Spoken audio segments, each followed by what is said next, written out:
Hello, this is Dr. Grande. Today's question is, can I analyze the case of Jason Payne? Just a reminder, I'm not diagnosing anybody in this video, only speculating about what could be happening in a situation like this. If you enjoyed this video, please like it, subscribe to my channel, and consider supporting me on Patreon. I will put the link to Patreon in the description for this video. First, I'll look at the background of this case, move to the timeline of the crime, then offer my analysis. Jason Thad Payne was born on December 20, 1969, in Shreveport, Louisiana. When he was 6 years old, his family moved to Logansport, Louisiana. At age 13, Jason's parents separated. As an adult, Jason worked in the auto glass business and as a welder. In November of 2000, he met a woman named Nicole after being introduced by a friend. She lived in Nacogdoches, Texas. They started dating 2 weeks later, and the couple married on January 20, 2001. Jason moved to Texas. From a prior relationship, Nicole had a 10-year-old son named Austin Taylor Wages, who went by the name Taylor. She had also adopted a 12-year-old boy named Daniel from the foster care system. Jason and Nicole had 2 children together, Jackson and Remington. Sometime around 2005, Jason was involved in a severe motor vehicle collision and sustained a neck injury. He received a $900,000 settlement. Sometime around May 2007, the family moved into a new house in Quitman, Texas. This is just over an hour and a half east of Dallas. In addition to buying this dream house, Jason also purchased several vehicles and a boat. This excessive spending, combined with Jason not earning significant income, created a financial disaster for the Payne family. Now moving to the timeline of the crime. On December 11, 2007, at 9:09 a.m., Jason called 911 and told the operator that his wife and son had been shot. An officer arrived at the residence and found Jason in the driveway, holding his 2-year-old daughter, Remington. After speaking with Jason briefly, the officer entered the house. After noticing that Jason was following him, he told him to remain where he was. The officer found Nicole's body in a downstairs bedroom. She was in bed and had a gunshot wound to the back of her head, as if she had been shot when she was sleeping. Her body was warm to the touch. There was a strong odor of gunpowder in this bedroom. Other officers arrived at the scene and found the body of 16-year-old Taylor in the garage. This garage had been fashioned into a makeshift bedroom. Taylor was on the bed with a lever-action rifle chambered in .30-30 Winchester resting between his legs. The rifle was owned by Jason. Taylor had sustained a gunshot wound to the face, and his body was cold. First responders believed that rigor mortis was setting in. There was no smell of gunpowder in the garage. The police looked inside of Jason's pickup truck and saw a washcloth that appeared to have bright red blood on it. Later, the blood was tested. It belonged to Nicole. Gunshot residue was also detected on this washcloth. The police interviewed Jason. Here is the story that he supplied to them. Jason's daughter Remington woke him up at around 7 a.m. and he helped her to get dressed. He then woke up his 5-year-old son Jackson to take him to kindergarten. Taylor was not too happy that morning. He was upset about not being allowed to have a cell phone. After putting Jackson and Remington in his pickup truck, Jason walked back to his residence. He told Taylor that if he did not get in the truck, he would be left behind. Taylor decided not to cooperate, so Jason departed without him and drove to school. This meant that only Taylor and Nicole were in the house. Nicole's son Daniel had already moved out of the Payne family house by this time. Jason dropped Jackson off at school and returned to the house, arriving at about 8:15 a.m. His daughter Remington was still in the pickup truck with him. After pulling into the driveway, Jason decided he needed to go back out to pick up birdseed. He did not enter the house, rather he departed and drove toward the store. When he was about halfway to his destination, his daughter Remington told him that she wanted to go to the park. Jason turned his truck around and went back to the house so he could inform Nicole about the plans to go to the park. After arriving at the house, his daughter Remington changed her mind. Now she wanted to throw acorns into a creek that was located on the Payne property. Jason engaged in this activity with his daughter. They also checked on a rabbit and a bird that were in a barn. They were there for about 20 minutes. Jason discovered Nicole's body after returning to the house to ask her if they had any birdseed. He also found Taylor's body. He did not touch Nicole's body or Taylor's body to determine if they were alive. Investigators became convinced that Jason must have killed Taylor and Nicole before staging the scene to make it look like Taylor was the shooter. Much of their case was based on the idea that Taylor's body was cold, but his mother's body was warm. There was no way Taylor could have been the killer if he died first. Jason Payne was arrested and charged with murder. He went to trial in January 2010. He was convicted of capital murder and sentenced to life in prison without the possibility of parole. In 2013, he successfully appealed his conviction because the testimony of one of the witnesses was ruled as hearsay. Jason was retried in March of 2016 and once again found guilty. He received the same sentence of life without parole. While in prison, Jason communicated with his mother, Faye, by sending strangely written letters, almost like he was using some type of code to give her instructions. Faye asked her niece to find someone to threaten the child of an EMT who testified against Jason in the second trial. The goal was to make the EMT change her story about what she witnessed at the Payne family house after the shooting. Faye was arrested for attempted witness tampering. In October of 2017, she pleaded guilty and received a 10-year suspended sentence. She died not long after this. Jason was not charged. At the time making this video, he continues to serve his life sentence. Now moving to my analysis. Jason Payne maintains his innocence, and there are many people who believe he was not responsible for the murders. Others believe that Jason was guilty in reality, but was not guilty beyond a reasonable doubt. The state, of course, disagrees with both of these theories. They believe that Jason killed Nicole and Taylor. This brings me to the question, was Jason guilty of murder? Let's take a look at the evidence both for and against the idea that he was guilty, starting with the inculpatory factors. The Payne family had severe financial problems at the time of the shootings. One of their bank accounts had a negative balance. Nicole had a $100,000 life insurance policy.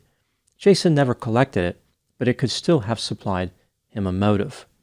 There was no forced entry into the house and no evidence that an intruder was there, which means that the shooter had to be Taylor or Jason. First responders smelled gunpowder in the bedroom where Nicole's body was found. Her body was warm. In the garage/bedroom where Taylor's body was found, there was no smell of gunpowder. His body was cold. Taylor had been shot in the top of the lip, which is unusual for a self-inflicted gunshot wound. According to an expert for the state, the rifle was not touching Taylor's body when it was fired. Rather, it was about 8 to 12 inches away. The expert concluded that it was too far away for Taylor to have fired the weapon, like the trigger would have been out of his reach. The rifle was owned by Jason, but his fingerprints were not on it. This seemed unusual, considering that Jason told investigators he had fired the rifle the night before the fatal incident. In Jason's pickup truck, the police found a washcloth containing gunshot residue and Nicole's blood. The police described the blood as bright red, suggesting it had not been there long. The story Jason had about driving around on the morning of the fatal incident was suspicious, almost like his plans kept changing. It seems as though he wanted to create a story that kept him away from the house long enough for the homicides to occur, but normally he would not have been gone that long. Without a clear idea on how to make this time, he came up with a story that kind of meandered. Several people indicated that the relationship between Jason and Nicole was falling apart. Nicole was unhappy and wanted to leave Jason, but did not know how. Jason was described as controlling and demanding. One witness said that it was almost impossible to have a private conversation with Nicole when Jason was around. Nicole would frequently call her friends from unusual locations, like inside a bathroom, inside a closet, or sitting in her motor vehicle parked in the driveway. She was trying to ensure that Jason did not know what she was doing. Nicole's friend said that Jason demanded that his children be in their bedrooms for the night at 8 p.m. They could not even exit to use the bathroom. He did not want to be disturbed in any way. Again, this speaks to the idea that he was extremely controlling. Not long before she was killed, Nicole searched the internet for divorce attorneys. If Jason was not guilty, then Taylor would have been the killer. Taylor's teacher did not notice any difference in his behavior in the days leading up to the fatal incident. A counselor at his school said Taylor was cheerful, optimistic, and looking forward to the future. And a classmate said that Taylor asked him about college scholarships and intended on going to college. If Taylor was feeling despondent or angry, he did a pretty good job at hiding it. There were no obvious problems between Taylor and his mother. Why would Taylor kill his mother, even if he did want to bring harm to himself? In a recorded phone call from jail, Jason asked his mother to destroy videotapes, which were related to him and Nicole. He even followed up with his mother to make sure that she completed that task. As I mentioned, after being convicted for the second time, Jason allegedly instructed his mother to engage in witness tampering. Moving to the exculpatory factors, the police never measured the body temperatures of the victims. They don't know for certain that Nicole was warm and Taylor was cold. Taylor's body was found in a garage that was the victim of a poor attempt to convert it into a bedroom. It was not insulated, and daylight could be seen from inside the garage. It stands to reason that the room would have been colder than the bedroom that Nicole was in. Taylor's DNA was on the rifle that killed him, but Jason's DNA was not there. There was no gunshot residue or blood on Jason. The gunshot wound on Taylor was in an unusual place if he was the shooter, but Taylor may have fired prematurely. He could have been getting the gun into position when he unexpectedly discharged the weapon. There was no sign that the rifle had been staged. There was no indication of a struggle or extreme movement at the scene of the shooting. Experts determined that Taylor's hands were not up when he was shot. People often put their hands up defensively when a weapon is pointed at them. An expert for the defense said that Taylor was holding the rifle about 4 inches away from his body when it discharged, not 8 to 12 inches as the state suggested. Nicole was shot in the back of the head while in bed as if she was asleep. How was she caught off guard if she was the second one killed? One would think that Nicole would have jumped out of bed after hearing the gunshot that killed Taylor.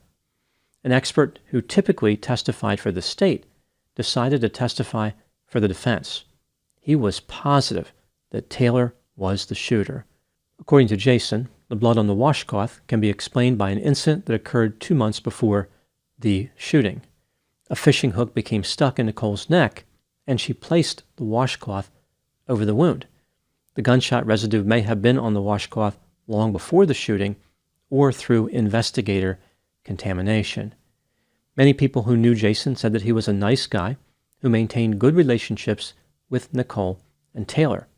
They didn't know anything about all the stories that he was a controlling and demanding monster. When considering all the evidence in this case, do I think that Jason Payne is guilty? I believe he is guilty in reality, but I am not convinced beyond a reasonable doubt. The investigation was badly mismanaged, and it is difficult to dismiss the expert who testified that Taylor was definitely the shooter. What do I think happened in this case? This is just a theory, my opinion. Jason was impulsive, irresponsible, manipulative, deceptive, demanding, self-centered, and had a sense of entitlement. He desperately wanted to control every aspect of Nicole's life. He believed Nicole was getting ready to leave him, therefore he decided to murder her. In addition, he had severe financial problems and was looking for another big payout, like the insurance settlement he burned through. Jason did not have a particularly close relationship with Taylor, and he needed some way to explain how Nicole was killed. This gave him an idea: frame Taylor for the homicides. Jason took Jackson to school and returned home. He retrieved his rifle and managed to shoot Taylor without alerting him to the impending murder. Maybe Jason pretended that he was going to show Taylor something with the rifle and then suddenly pulled the trigger. For some reason, Nicole did not wake up, or if she did, she decided not to get out of bed. Jason quickly moved into the bedroom where Nicole was and shot her as well. He managed to conduct a thorough cleanup, but forgot about the washcloth in his truck. This was the only physical evidence tying Jason Payne to the crime. Despite this, the crime scene was confusing, and the evidence could be interpreted in two different ways. The testimony about Jason Payne's demanding behavior motivated the jury to convict. This is what pushed them over into the realm of a guilty verdict. His personality was the problem, and ultimately led him to a life of pain. Those are my thoughts on the case of Jason Payne. Please put any opinions and thoughts in the comment section. They always generate an interesting dialogue. As always, I hope you found my analysis of this topic to be informative. Thanks for watching.